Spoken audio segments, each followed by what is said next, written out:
آ گیا پھر ذہنی آزمائش آ گیا پھر ذہنی آزمائش آ گیا العلم ناظرین، سفر جاری ہے، مگر آج میں نے آپ کو زندگی کے ایک بڑے دلچسپ اور سچ بات بتاؤں، بڑے حقیقت والے بلکہ یوں کہوں تو غلط نہیں ہوگا کہ ایک تلخ سفر کے بارے میں بتانا ہے۔ ایک بڑی تلخ یاد ہے اور بڑی عجیب حقیقت ہے۔ جی ہاں، یہ سفر کیسا ہے؟ ایک بچے کی زبانی سناتا ہوں۔ ایک بچہ ہے جو کہتا ہے جب میں 4 سال کا تھا تو مجھے لگتا تھا کہ میرے ابو دنیا کے سب سے بہترین انسان ہیں۔ جب 6 سال کا ہوا تو مجھے یقین ہو گیا کہ وہ سب کچھ جانتے ہیں اور انہیں ہر چیز کا علم ہے۔ جب 10 سال کا ہوا تو مجھے لگتا تھا ابو اچھے تو بہت ہیں مگر ذرا غصے کے تیز ہیں۔ جب 12 سال کا ہوا تو سوچا شاید ابو اب پہلے جیسے نہیں رہے۔ جب میں 14 سال کا ہوا تو ابو کے خیالات اب مجھے کچھ پرانے لگنے لگے۔ جب 16 سال کا ہوا تو سوچا کہ ابو کو آج کے دور کا کچھ بھی نہیں پتا، ان کو کیا علم، آج کا زمانہ کتنا ترقی کر گیا ہے۔ اور جب میں 18 سال کا ہوا تو دل میں خیال آیا کہ اب ابو میں برداشت بالکل نہیں رہی۔ جب میں 20 سال کا ہوا تو مجھے یہ لگا کہ ابو کے ساتھ اب رہنا مشکل ترین کام ہے، اور حیرت ہوتی تھی کہ میری والدہ بیچاری نے کیسے ان کے ساتھ زندگی گزاری ہے۔ جب 25 سال کا ہوا تو لگتا تھا کہ ابو کو اب میرے ہر کام پر، ہر بات پر ہی اعتراض ہے۔ جب 30 سال کا ہوا تو سوچا اب ابو کے ساتھ اتفاق رائے بالکل ممکن نہیں ہے۔ شاید دادا جان کو بھی ابو سے یہی شکایت رہی ہوگی۔ جب 40 سال کو ہوا تو محسوس ہوا کہ ابو نے ہماری پرورش تو بڑے اصولوں کے ساتھ کی تھی، میں بھی اپنے بچوں کو اب ایسے ہی چیزیں بتاؤں گا، ایسے ہی سکھاؤں گا۔ جب 45 سال کا ہوا تو بڑا تعجب ہوا، ابو نے ہم سب کو کیسے سب کو سنبھالا تھا، کتنا مشکل ہے بچوں کو پالنا، کتنی مشکلیں اٹھائیں ابو نے ہمارے لیے، پتہ نہیں کیسے ہمیں بڑا کیا انہوں نے، کتنی راتیں جاگ کر گزاری ہوں گی۔ جب 55 سال کا ہوا تو احساس ہوا وہ کتنے دانا تھے، کتنے ذہین تھے، کتنے سمجھدار تھے۔ اور جب 60 سال کا ہوا تو دل سے نکلا واقعی وہ سب سے اچھے تھے۔ پیارے اسلامی بھائیوں، 56 سال لگے، زندگی نے وہی لا کر کھڑا کر دیا کہ ابو سب سے بہترین انسان تھے۔ آپ کے پاس والدین ہیں، ان کی قدر کیجئے۔ یقین کریں جب چلے جائیں گے نا پھر بڑے یاد آئیں گے، ان سے ملنے کے لیے پھر قبرستان جانا پڑے گا۔ اور سچ بتاؤں، ہمارے ابو سب سے بہترین۔ جب ملے مٹی کے ذرے اینٹیں بن جاتے ہیں وہ، جب ملے مٹی کے ذرے اینٹیں بن جاتے ہیں وہ، اینٹ جب اینٹوں سے مل جائے بنے دیوار وہ، جب اینٹوں سے مل جائے بنے دیوار وہ، جب دیواریں ایک دو جیسے ملے بنتا ہے گھر، جب دیواریں ایک دو جیسے ملے بنتا ہے گھر۔ حدیث پاک کا مضمون ہے کہ جو 70,000 بار لا الہ الا اللہ پڑھ لے اس پر مغفرت واجب ہو جاتی ہے، جس کے لیے پڑھ لے اس پر بھی واجب ہو جاتی ہے۔ یار لا الہ الا اللہ 70,000 بار پڑھنے میں 10 دن لگ جائیں گے، 15 دن لگ جائیں گے، اور کتنے لگ جائیں گے، لیکن اتنی بار ایک تو میں کلمہ پڑھوں گا ماشاءاللہ، اتنے جنت کے درخت الگ لگیں گے۔ یار میرے نبی کا وعدہ ہے، جنت واجب ہو رہی ہے، ہم کیوں نہیں پڑھیں؟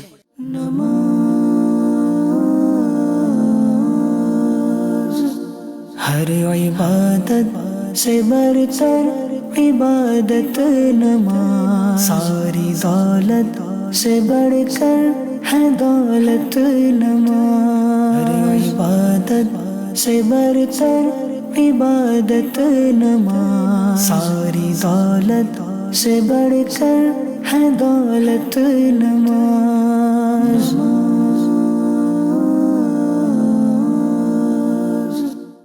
میرا چلنا، میرا رکنا، میرا جانا، میرا آنا، میرا مدنی رنگ میں رنگ جاؤ میرے یار، بولو نا بولو نا، مدنی رنگ میں رنگ جاؤ میرے یار، مدنی رنگ میں رنگ جاؤ میرے یار، مدنی قافلہ چینل مدنی، حلیہ صورت مدنی، مرکز مجلس مدنی، ہر سنیچر تذکرہ وہ بھی مدنی، منا منی مدنی، یعنی مدینے کی ہے بہار، مدنی قافلہ چینل مدنی، حلیہ صورت مدنی، مرکز مجلس مدنی، گھر سنیچر تذکرہ وہ بھی مدنی، منا منی مدنی، یعنی مدینے کی ہے بہار،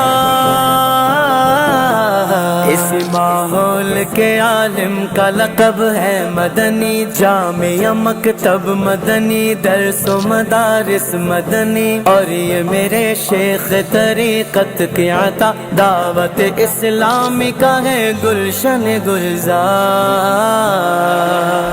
مدنی مدنی رنگ میں رنگ جاؤ، عطاری رنگ ذہنی آزمائش آ گیا، علم دی سے دل ہمارے جگمگانے کے لیے، جام عشق مصطفیٰ کے بھی پلانے کے لیے، علم دی سے دل ہمارے جگمگانے کے لیے، جام عشق مصطفیٰ کے بھی پلانے کے لیے، پلانے کے لیے، علم دی سے دل ہمارے جگمگانے کے لیے، جام عشق مصطفیٰ کے بھی پلانے کے لیے۔ اللہ عز و جل اس وقت ہم کبیر والا کے اس میدان میں موجود ہیں کہ جہاں پر ذہنی آزمائش کا سلسلہ ہوگا، آپ کو کچھ مناظر دکھاتے ہیں، ابھی سے بھی کچھ اسلامی بھائیوں کا آنا تو شروع ہو گئے ہیں۔ السلام علیکم ورحمۃ اللہ وبرکاتہ، خیریت سے ہیں؟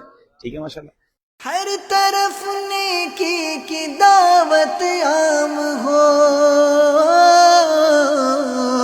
نیک ہو امت اے نانا اے حسین،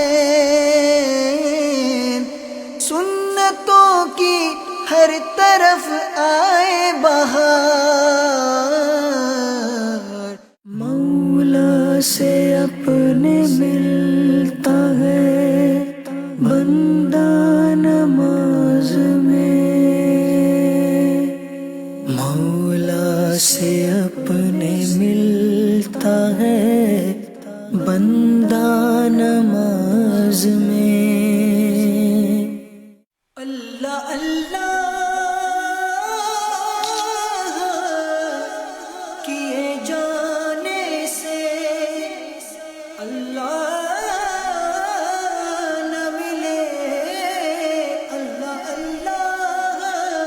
الحمدللہ عز و جل سید احمد کبیر بخاری رحمۃ اللہ تعالی علیہ بتایا جاتا ہے کہ انہی کے نام پر کبیر والا جو شہر ہے، اور ماشاءاللہ آج ہمارا جو ذہنی آزمائش کا پروگرام ہے حضرت کے بالکل عین قدموں میں ہی ہے۔ اللہ پاک ان کے مزار پر کروڑوں رحمتوں کی بارش نازل فرمائے، اور اب انشاءاللہ ان کے مزار پر حاضری دیں گے۔ آئیے مل کر فاتحہ پڑھیں۔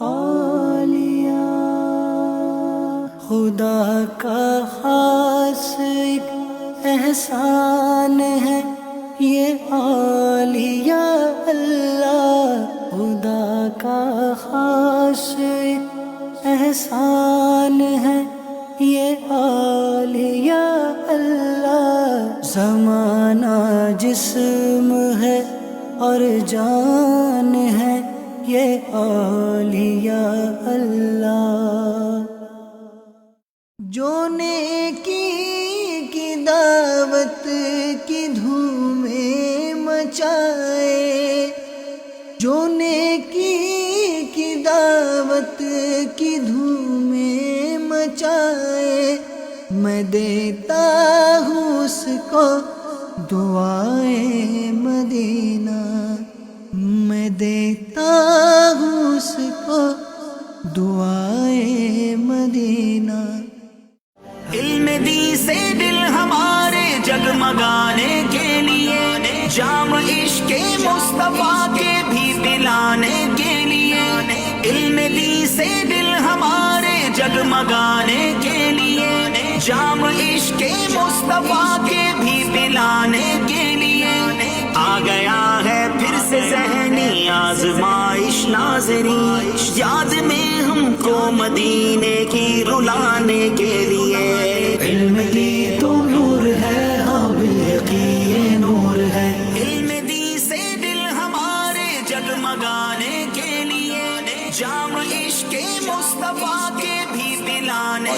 الحمدللہ عز وجل اللہ کی رحمت سے آج کبیر والا میں ذہنی آزمائش کا براہ راست سلسلہ ہو رہا ہے. آئیے شروع کرتے ہیں پہلا راؤنڈ جس کا نام ہے علم نور ہے.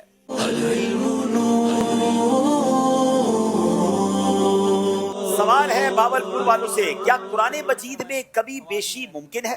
جی نہیں، قرآن پاک میں بالکل بھی کمی بیشی ممکن نہیں ہے، کیونکہ اسلام ہمیشہ رہنے والا دین ہے، اور یہ کتاب اللہ قرآن بھی آخری کتاب ہے. تو اس میں تبدیلی ہو جائے، کوئی اس میں تبدیلی کر دے، ایسا ممکن نہیں، کیونکہ رب تعالیٰ نے بھی ارشاد فرمایا کہ بے شک ہم نے ہی قرآن پاک کو اتارا اور ہم ہی اس کی حفاظت کرنے والے ہیں. بے شک ہم نے اتارا ہے یہ قرآن اور بے شک ہم خود اس کے نگہبان ہیں. اس کی حفاظت کا وعدہ رب نے فرمایا ہے. کسی قسم کی کوئی کمی بیشی کبھی نہیں ہو سکتی. جواب درست دے دیا ہے. آخری سیگمنٹ یہ فیصلہ کرے گا کون آگے جا رہا ہے سیمی فائنل کے لیے اور کس کا سفر آج ختم ہو جائے گا. سیگمنٹ کا نام ہے جوش کے ساتھ. آئیے غور سے دیکھیں، درست کیجئے یہ کیا ہے جناب. حب مدح. حب مدح جواب درست دے دیا ہے. بڑا کمال کا مقابلہ ہوا، مگر آج کا مقابلہ خانے والے جیت گئے ہیں. اذکر اللہ. باولپور کی ٹیم نے بڑی کوشش کی، مگر اسی کا نام ذہنی آزمائش ہے. صرف 2 نمبر کے فرق سے آج خانے والے سیمی فائنل کے لیے کوالیفائی کر گئے. مدنی رنگ میں رنگ جاؤ، اتاری رنگ میں رنگ جاؤ، مدنی رنگ میں رنگ جاؤ، اتاری رنگ میں رنگ جاؤ. مدنی قافلوں میں کرتا ہے جو دل سے سفر، پاتا ہے وہ خیر بشر کی بخدا حسن نظر.